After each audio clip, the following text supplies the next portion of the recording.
today's session, we will start with the teaching of the lesson Money. As stated in our previous session, we are going to implement the zero investment innovative idea of concept explanation. This will make the learning process easy, effective, and engaging for the students. Using this innovative idea, we will build the concepts of identification of currency notes and coins, counting, as well as addition. So, let's start. Start by conducting a hands-on activity to build the concepts.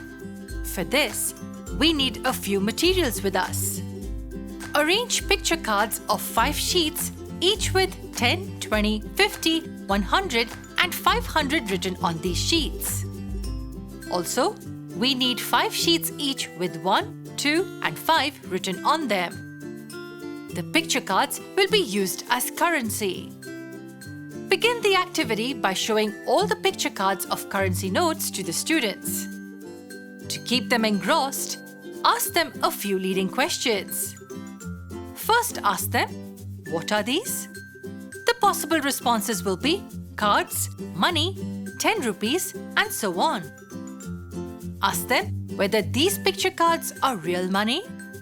They may respond saying no. Further ask, how can you tell the difference between real money and this? Record all possible responses. Next, inquire if they all together can count how much money is displayed. Let them respond. Now, we will encourage the students to count the money as we display the currency notes to them one by one. To reconfirm the counting, ask the students a few more questions. Continue by asking, did everyone count? How much money am I holding? Give a chance to the students to respond. Inquire if any student wants to count again to make sure if the number is correct. Recounting can be done by a different student depending upon the responses we receive. As the students decide the correct counting of the money, effective communication skills are developed among them. Conclude this activity by asking a few more questions to the students, which will help to build a sense of objects around them and their associated costs.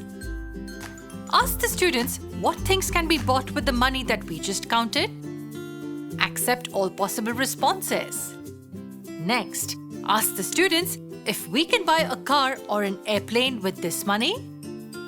Depending upon their responses, ask them to mention why and why not. Note all their responses. Lastly, ask, if not a plane, what other things can be bought with this much money? And let the students respond. With this, we've come to the end of our session. Thus, by using the innovative idea of concept explanation, it becomes easier to build the concepts of the lesson and teach it to the students. In our next session, we will learn to explain all the concepts we built in this session.